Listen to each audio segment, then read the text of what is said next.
Hello and welcome to the Unlucky Frog Gaming Podcast. You're joined here by your usual hosts, Josh Hartley, Ben Porter. Good. Ben, how are we doing? Doing good. Yourself? Meh? Meh? Meh? No, I was just like, it's okay. They're not pleasing some people, is there? Well, we're joined today on the line from America, Bob and Ryan from One Day West Games. And we're going to be talking about the game that they have, as of the release of this podcast, hopefully just succeeded on Kickstarter with Monster Highway. Bob, Ryan, how are you both doing? We're doing great. Yeah, we're doing great. Thank you. Thanks for having us. Excellent. No, a pleasure. Thank you very much for coming on to the show as well. So, we want to have a chat basically about your background, why it is that you're into gaming, and what drove you to design a game as well and launch it on Kickstarter. But first of all, why don't you tell us a bit of tell our listeners a bit about Monster Highway? Yeah, sure thing. Yeah, it's a great game. It's for 2 to 4 people. It's basically a tile placement game. Mm-hmm. And the whole premise is there's a nuclear meltdown, scary monster moving around the board. Everyone's trying to flee back to their home base. So you're building roads with tiles and moving your car along those tiles to get back to your home base. But avoiding just another day in America, from the sounds of it. Exactly, I know, right? It's how we roll over here, I guess. I hear there's a giant monster in America with a ridiculous wig on, but Yeah, that's a whole other story.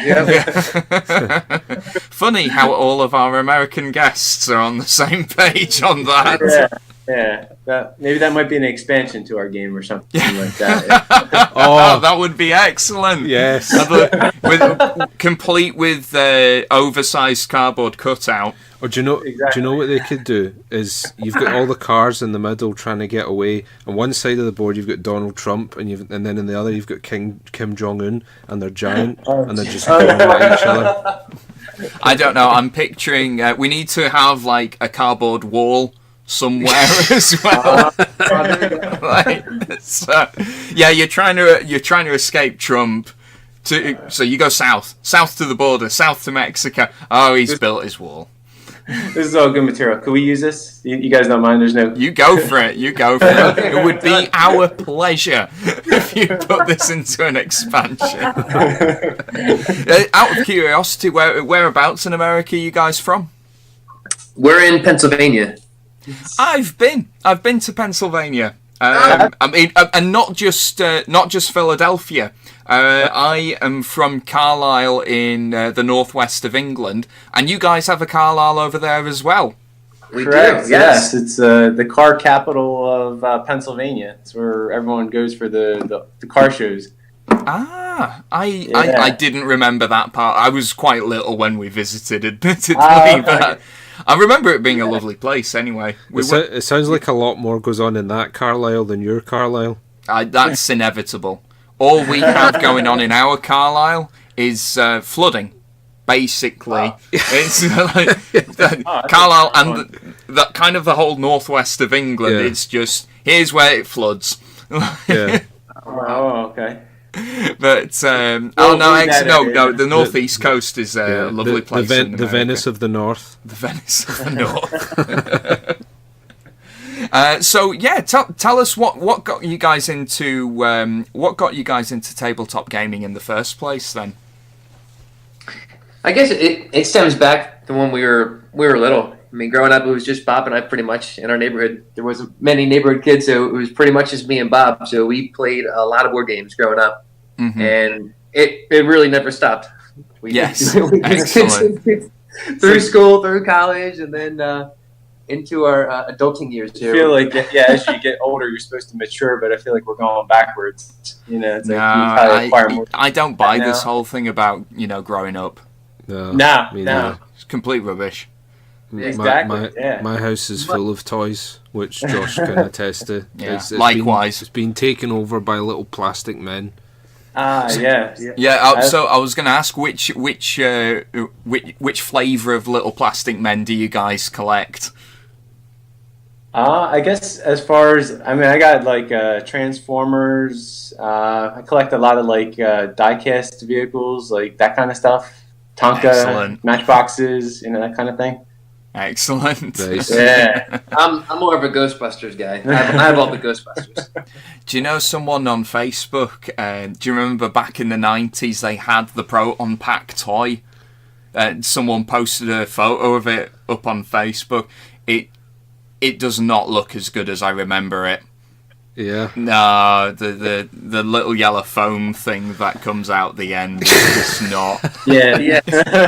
See, like 5-year-old Josh, in his head, it was just like the film. Yeah. And now 31-year-old Josh has seen it, and it's just The illusion's been shattered. yeah, the dream has died.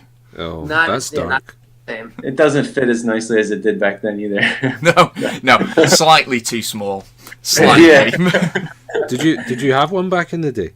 I really wanted one, Yeah. and my friend up the road, David, he had one that he would occasionally let me use, but most of the time he was a Ghostbuster. Yeah. I Yeah, didn't. Sorry. We just came across the proton pack that was up in my parents' attic. I had all the toys. It's like, I remember having a proton pack, but where was it? And it was in my parents' attic. And just like you said, yeah, it didn't quite add up to how it used to be. Yeah. I never had a proton pack, but I used to have this bright orange double-barreled super soaker, and I used to go up to the hill in my parents' street and shoot through the windows of passing cars. The thing is, right, that might sound a little bad. That's kind of tame for Glasgow, really. Yeah, I was a okay. good kid. Do you still So- have that super soaker? I beg your pardon? Do you still have that super soaker? No, it got taken to. I gave it to my sister to take to youth camp one year. And They're actually worth like a lot of money right now. I know. Like the old, well, older some ones are? dick took it, and then, if you'll pardon me saying so, pumped it too hard, and he actually burst the valve. What Just are to we talking clarify, about? when you say some dick, we're talking about a child here. No. Yeah. Oh, all right. Oh, well, that is No. some dick. Then. Yeah. Anyway, so yes, you guys mentioned that you were into wargaming earlier. So, what war games did you play? Was it Warhammer 40k or maybe some of the lesser known ones? Oh, we said board gaming. Oh, Like board the, gaming. board Ah, game, yeah. This is me being as deaf as a post. Yeah. So, Our So- war gaming was like fighting with each other when we were younger. Yeah. there was we our go. version of Yeah, war that gaming. qualifies. That qualifies. But along the board gaming lines, then. So, what were your favourite board games growing up? Fireball Island. Actually, we had this one. It's ridiculous, but it's called Pass to Trash. I'm not familiar with that one. Like I said, they're ridiculous games, but we still have them in our collection and still playing to this day. Excellent. And then we had the standards. We always played the Risk, the Life. just your classic games. Classic ones. nothing- Yeah, so sort of the more retro ones, like from the era of like Scrabble, Monopoly. That's Yeah. I mean, you mentioned Risk as well. That's I think Yeah. that's, Some that's of the other gonna be ones. coming up 60 years old now or something like Is it? that. Yeah. I've never Actually, just played it. picked up a copy at our like a thrift store down the street for like $2. It was like the older '60s version or whatever, and it was still complete and intact. Excellent. Yeah, I mean, most of those old really retro games are fine. I remember my parents had like an edition of Trivial Pursuit from the 70s, and it's just really confusing playing it when like so many of the answers are the Soviet Union. like, and 10-year-old Josh does not know what the Soviet Union is or was. Right. Yeah. Excellent. So, so I suppose moving on then, more to modern day, what was it that made you interested in creating your own game? I guess we have game days all the time, so we really figured out like exactly like what kind of game we like and what kind of style of game, and it's another topic too. But what we do for profession, it's just we're designing all the time, so it was in our blood to design. So we just it was just a natural progression to be like, well, why don't we try making our own game? We make things all the time during the day, so we just want to try making the game and cater it exactly to what Bob and I love getting out of games. And who was it who came up with the giant monster idea? I guess it was collaborative. Bob definitely had he got the wheels moving with building roads. Roads, yeah. I come from like a construction wheels moving, background. No pun intended. Exactly. Every I know, right? pun will have a highway joke to it. See how many highway puns we could work into this conversation. Yes. Ben's sighing because I have a love of like dad jokes and puns, and he does not share my enthusiasm for them. Well, it's not just that. One pun enthusiast would be enough, but Scott is like that as well. Scott's our friend. He's going to be coming on the podcast at a later point, and I'm looking forward to that because it will be punishing for Ben. Oh. Well, it's our tendencies too to always do that as well. But Ben's just motioned to strike me. So let the record show. Yeah. So you've launched your Kickstarter. We're getting close to the end point now. So how has the Kickstarter process gone for you guys? It's been a learning curve for sure. It's like when you launch, you get like that big boost at the beginning, and you're like, wow, we're really rolling there, and then it kind of steadies off, where it's just kind of a steady crawl. But it's funny, like when you're on for 4 weeks, it seems like eternity. Like it's like every single day you're like, oh my god, are we gonna get there? Are we gonna get there? And this is your first Kickstarter, isn't it? Yeah, it is. Yeah. Yep. Yeah. How do you have an estimate of how many times a day you're checking it? Besides, oh yeah, Well, I guess it's not that much. It's somewhere between 100 and 200 times. So just 200 times a day, just the something usual like couple that. of hundred. we try to pace ourselves. We don't want to seem like we're obsessed. So not to mention like all of our friends who constantly text us all the time, going, "Are you guys gonna make it? Are you gonna make it? Are you gonna make it?" I'm like, "No, we didn't have an idea. We didn't even look recently. Let's check again." Yeah. Yeah.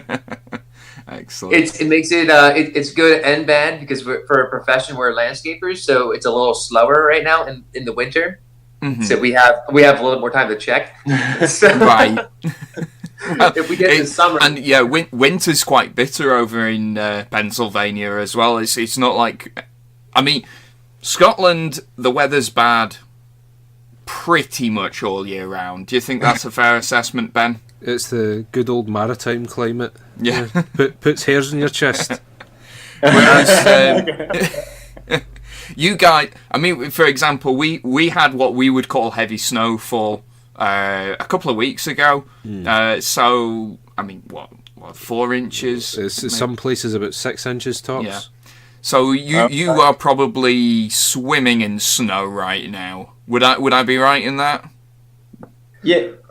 Well, this winter's kind of been a little bit slower than it traditionally has. So 6 inches is a lot for you guys as far as snow goes? That's crazy for us. Yeah, wow, Basically, okay. the world stops. oh wow, Oh, okay. Yeah, we're just not used to it. I mean, it happens almost every year, but we're still not used to it. okay. So the way Scotland's set out for anyone that's interested in geography is it's basically loads and loads of hills and valleys, and because you've got the sea on every side, it means that those valleys are pretty much always free of snow, but are susceptible to rain. But all of those mountains, they're snowy pretty much all throughout winter. But you got the Gulf Stream coming in from the west, which means that the west coast of Scotland, where it does get a lot of rain, the weather's fairly mild. Mm-hmm. You don't really get extreme weather. But on Edinburgh's side, you've got you get wind coming down from the Arctic and off the North Sea, so the weather's a bit nastier on the East Coast. Okay. That's crazy. So join us next week for the geography of Scotland. Yes. With Ben. This is great. So I felt bad for making that joke because I did find that quite interesting. Yeah. Well, there you go. This weather podcast is fantastic. Yeah, I know, right? Yeah, a wee sneak peek for y'all there. Stay tuned. So, in between the couple of hundred times a day that you've been checking Kickstarter recently, what games have you been playing lately? Have you picked up any new ones in the recent weeks? Yeah, I guess within the past couple weeks, I just recently picked up Lotus, the game where you build flowers, basically the flower petals. Yes, I've heard of this one. I haven't played it myself. It looks beautiful, though, right? It really is. That's why I was like, it sounds funny. Like, okay, you're playing a game, you're building flower petals, but you start playing, you're like, wow, the game is beautiful to play. It's easy to pick up. And being a landscaper, I feel like we had to own it as well. So Yes. I was going to say, does that not feel a bit like work for you guys? I know, right? Between that and we play like photosynthesis too. So I guess you got the trees, you got the flowers. We got all the bases covered here. Yeah, photosynthesis has come highly recommended. It's something that I do need to try and pick up and play at some point. And again, beautiful looking game as well with the 3D little trees that come with it. Oh yeah. It's fun. You move the sun moves in 6 different points around the board, so that's kind of cool. And you're basically trying to shade your anyone playing the game, shade their trees, and trying to get light points or sun points. And It's like a beautiful game, but it's also like a little disastrous because you're basically trying to stump the growth of everybody else's trees with your taller trees. Because that's kind of It sounds a lot more aggressive than I thought it would be. I was going to say, it sounds a bit like a metaphor for capitalism. yeah. I mean, you're Getting and dark. then you get yeah. Well, we've recently been playing a fair bit of Fog of Love, which has been getting a lot of hype from critics lately. Have you seen any of that at all? No, I haven't had a chance to take a look at that yet. No. But we think it's a good game. I don't know if it quite deserves all the hype it's had. No, I think a lot of the enthusiasm comes from the fact that it is so different from so many other games at the moment, which is good. People are pushing the creative boundaries, exploring new themes, but it's okay. It's okay. Usually, like the puzzly games too. Like I just picked up, finally got a copy of Azul. I don't know if you've had a chance to play that yet. Yeah. It's a little hard to come by, but found a copy of it. So I kind of like Sagrada, and I'd read a lot about it that it was kind of like in the same wheelhouse as that too. So I've been enjoying both of them as well. Yeah, we've been experiencing that with Gloomhaven. We can't find it anywhere. It's a nightmare. Yeah, I forgot to say to you, actually, Static are apparently getting a few copies in. So. All right. We'll get the sleeping bags out. Get the tent ready. Oh dear. So they're the games that you've been playing lately. So the Kickstarter ends this weekend. Are you planning on doing any sort of post pledges whatsoever through your pledge manager? Yeah, we'll definitely be setting that up. We'll definitely have, with the number of backers that we have so far, we'll have, enough copies that we can have set that up afterwards. But right on our website, we'll also have information about that too. Excellent, and of course we'll link to the website with this episode so that those who are interested can go get themselves a copy of Monster Highway. Yeah, so, sure.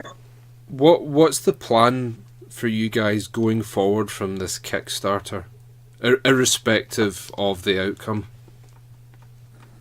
I'd say if we get funded, obviously we'll continue pushing through the conventions and stuff, trying to sell copies of Monster Highway. But then also we probably have at least 2 or 3 good prototypes we're working on for like our next games coming up too. So it's gonna kind of moving forward with them too. It's like you feel like you get stuck, in one game pushing it so much that you backburner all your other new ideas. Mm-hmm. So we're kind of excited to get back into redesigning again and moving forward with like our next group of games that we have to come out.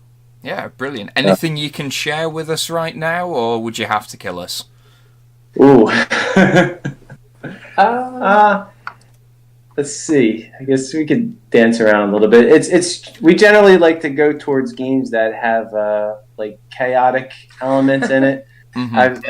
As you can understand, we have radioactive monsters chasing cars, so it's along the lines of that. Maybe it might involve sheep, may involve blowing up sheep. Maybe some zombies. Zombie sheep? Blowing up zombie sheep? Possibly. You said it. We didn't say it. So. I mean, this is sounding increasingly like one of Peter Jackson's really old films from the 80s. Yeah. Sorry, I just set up the desk. What was that film called? Well, he had Bad Taste, which is the one where they famously blow up a sheep. There's Brain Dead, which is the zombie film Peter Jackson did. But it wasn't a Peter Jackson film. It was another New Zealand director who did, was it Black Sheep? Yeah, which that's was the one about I'm thinking. that was about the killer sheep. Yeah. Oh, Black Sheep. Okay, that has a different translation over here. Black Sheep was Chris Farley. It was the sequel to Tommy Boy. I don't know if you've ever heard of that movie before. Oh, right. No. Yeah. Much later. Much later. Right, yeah. More in the comedy department. I got a fright for a minute. I thought we'd accidentally said something racist. Are we recording right now? Yeah. We can edit that out, right? Yep. One Day West Games has no affiliation with this podcast. Yeah. This is where I now inform you that we're live on Twitch. No, we're not. Don't panic. They would never let me on live on Twitch. That's for sure. So we'll keep an eye out for the pledge manager after the Kickstarter has been finished, and look forward to blowing up some zombie sheep. Not that we're saying that that's definitely what's happening, but Petter are gonna love that. I'm gonna love that game. I mean, Petter did the whole thing with the Games Workshop models wearing fur, and they were objecting to that. Yeah. So, I suppose they're looking after the rights of plastic wolves as well. Okay. It's like they've already ruined fur and leather jackets for everyone, and now they want to try and ruin space marines for everyone. What's next? They should just call themselves the Buzzkill Company or something, shouldn't they? Cut out the middleman. Yeah. So yes, we'll keep a close eye out for whatever projects you guys are going to be working on in the near future. I was meant to ask you earlier, actually, before we started recording, you guys mentioned that you were musicians as well. So are you in a band together, or? Yeah. Yes. Yeah. Bob and I were in a band together. Bob plays the drums. I play rhythm guitar and sing. Our one friend plays lead guitar, and actually my neighbor plays bass. So excellent. Yeah. What kind of music is it? It's all original music. We write our own stuff. I guess it's like a modern rock kind of sound. Yeah, it's a modern rock. Yeah. Excellent. So, what's your band called so our listeners can Spotify you as well? Yeah. So this is actually really easy to remember. The band name is called One Day West. That's that. So the band came first. Mm-hmm. We had our band for years. So we were One Day West. We trademarked the name One Day West. So we had it. So when Bob and I decided to have a company name, we already owned One Day West. So we're like, well, let's do the One Day West Games, and we'll have no issues at all with any kind of trademark trying to get a name. Because we had issues going back to Monster Highway, actually getting that name trademarked. Oh, really? we had problems with Mattel. If they're listening, sorry guys, but Monster High. I don't know if you're familiar with that. It's like they're like toys. They're like these like monster toys, and they go to like back to high school, and I guess there's like a cartoon about it. So that sounds shit. Yeah, right. and Mattel. Okay. Yeah, fair. we're not sorry, Mattel. Don't apologise to them. I'm not about to apologise. I'm just gonna say Mattel, right? You've done some good things, right? Yeah. You know, we're not knocking that. Could have put a bit more effort into that. That doesn't mitigate the evil they've done. Yeah. The good things. The good. It doesn't right the wrongs. You're talking about Mattel as if they're like Sauron. Well, There we go. if the big metallic Baroque boot fits. Yeah. Yeah, well, they may have a few more zeros in their bank account than we do, so that's all. Oh, you never know. Yeah. But it was like literally like 2 days before we were supposed to get the okay approval from our trademark, and they filed an extension on it, and they got a 3-month extension to review the trademark, and they used every single day of it up to review it. So Right, but you've Luckily- got it now. we have it. Oh yeah, we have it. I got the. It's framed. I have the certificate right here. I can stare at it anytime I want, just to remind me. Excellent. Yeah. So good for you guys. Maybe not so good for all the fans of Monster High out in the world. Yeah. Like the hitherto now franchise IP that I had never heard of. Exactly. Yeah. We weren't even aware of it because we weren't teenage girls collecting these toys or whatever. But yeah, we're aware of it now. So are they like brats?